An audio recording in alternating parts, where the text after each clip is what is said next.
வந்து என்ன பண்ணுறாங்க, சமைக்க வைக்கிறாங்க நம்ம பாட்டி. அதனால் கண்மணியும் வேறு வழி இல்லாமல் பாட்டிக்காக சமைச்சு போடுறாங்க. அன்புக்கு ஊட்டி விட சொல்லிடுறாங்க. அதனால் வந்து அன்புக்கும் கண்மணி வந்து அவங்க அத்தை சரியாகணும்னு சொல்லிட்டு ஊட்டி விடுறாங்க. இதனால் அன்பு ரொம்ப சந்தோஷப்படுறாரு. அடுத்து வந்து இங்கே பண்ணுறாங்க, ஸ்வேதாவும் வந்து மயூரி வந்து இந்த கண்மணி என்ன இப்படி பண்ணிகிட்ருக்கா அப்படின்னு சொல்லிட்டு செம்ம டென்ஷன் ஆகிறாங்க. என்ன கண்மணி அன்புக்கு ஊட்டி விட்ட போல் இருக்கு, என்னமோ அன்பு வந்துக்கும் உனக்கும் சம்மந்தமே இல்லை, வந்து நான் வந்து இந்த வீட்டுக்கு வெறும் வேலைக்காரியாக மட்டும்தான் வந்திருக்கேன் அத்தைக்காக அப்படின்னா பில்டப் பண்ணேன். இப்போ வந்து பாட்டி சொல்கிறதெல்லாம் செய்கிறேன். அப்போது உனக்கு மனசில் என்ன இருக்குது, இந்த வீட்டில் மருமகளாக வாழணும்னு, அதுக்கு தான் என்ன பண்ணிகிட்ருக்கேன். இங்கே பாருங்கள், தேவையில்லாமல் உளராதிங்க. இந்த வேலையெல்லாம் பேசுறதை நிறுத்திட்டு உங்கள் வேலை என்னமோ அதை போய் பாருங்கள். நான் பாட்டிக்காக தான் செஞ்சேன், அதுவும் அத்தைக்காக மட்டும்தான். அத்தை நல்லபடி குணமாகணும் தான் பாட்டி சொன்னாங்க. பாட்டி சொன்னால் நீ செஞ்சிடுவியா? பாட்டி அன்பு கூட வாழ சொன்னால் நீ வாழ்ந்துடுவியா? இங்கே பாருங்கள், தேவையில்லாமல் என்ன வம்பு கிழக்கிற வேலை வச்சுக்காதீங்க. பாட்டிக்காக நான் செஞ்சேன், நீங்கள் விஷயத்துக்கு பேசுகிறீங்க, நான் அப்படி தாண்டி பேசுவேன், உண்மையை தானே நான் சொல்கிறேன் அப்படின்றாங்க மயூரி. உடனே ஆமாம்மா அண்ணி பார்த்தீங்கல்ல, இவ பயங்கரமான ஆளாக இருக்கா, அப்படியே ஒன்றுமே தெரியாது, வந்து அன்புக்கு வந்து தேவையே இல்லை, எனக்கும் அன்புக்கும் எந்த சம்மந்தமும் இல்லை அப்படின்னு பில்டப்லாம் பண்ணிவிட்டு இப்போ பார்த்தீங்களா அன்புக்கு சாப்பாடு ஊட்டி விடுறத, இன்னும் கொஞ்ச நாள் போயிடுச்சுன்னா அப்படியே அன்பு கூட வாழ ஆரம்பிச்சிடுவா, சும்மா நடிச்சிருந்தா இவ்வளோ நாள் அப்படி சொல்கிறாங்க. நீங்கள் என்ன வேணால் நினச்சிட்டு போங்க, ஆனால் நான் எடுத்த முடிவு தான், நான் இங்கே பாட்டிக்காக தான் எல்லாம் செஞ்சேன், அதெல்லாம் உங்களுக்குலாம் சொன்னால் புரியாது, எப்படியாவது போங்க அப்படி சொல்லிட்டு போகிறாங்க.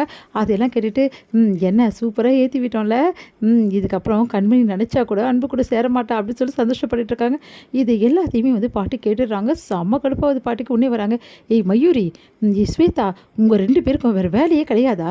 புருஷன் பொண்டாட்டியை பிரித்து அவங்கள தாழ வச்சு பார்க்கணுமா உங்களுக்கு? பாட்டி அது வந்து உங்களுக்குலாம் மனசாட்சி இல்லையா கொஞ்சம் கூட? இந்த மாதிரி வேலை பண்ணிகிட்ருக்கீங்க. அவங்க 2 பேரையும் எப்படியா சேர மாட்டாங்களா, வாழ மாட்டாங்களா? நாங்கள் வந்து எல்லாத்தையும் பார்த்துட்ருக்கேன், நீங்கள் என்னென்னா இந்த மாதிரி வேலை பார்க்குறீங்க, உங்களுக்கு அசிங்கமாக இந்த மாதிரி வேலை பார்க்குறதுக்கு?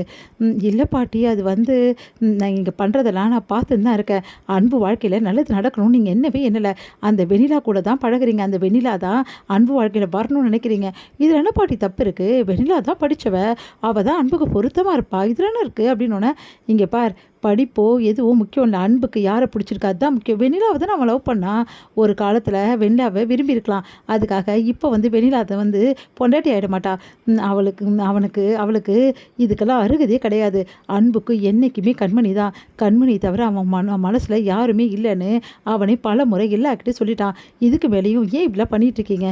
இங்கே பாருங்கள், உங்கள் 2 பேருக்கும் சொல்கிறேன், இதுக்கப்புறம் இந்த மாதிரி வேலையெல்லாம் பார்த்தீங்கன்னு வச்சுக்கோங்க, நான் என்ன செய்வேனே தெரியாது. உங்களுக்கே தெரியும், நான் ஊர்க்காரி, எல்லார் மாதிரியும் இங்கே இதெல்லாம் பார்த்துட்டு இருக்க மாட்டேன், பலார் நான் அரைஞ்சிடுவேன், 2 கண்ணும் உங்கள் 2 பேருக்கு பழுத்துரும் அப்படி சொல்லிட்டு போகிறாங்க.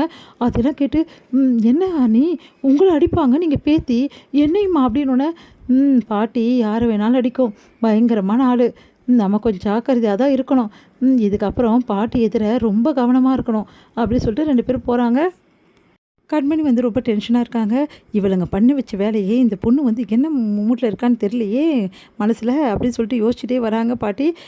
என்னம்மா கண்மணி, என்ன யோசிச்சுட்டு இருக்கா? இங்கே பாருங்கள் பாட்டி, என்னை இதுக்கப்புறம் இந்த மாதிரி வேலையெல்லாம் செய்ய சொன்னேன். எந்த மாதிரி வேலையை நான் செய்ய சொன்னேன்? எனக்கு சமைச்சு போட்டதா?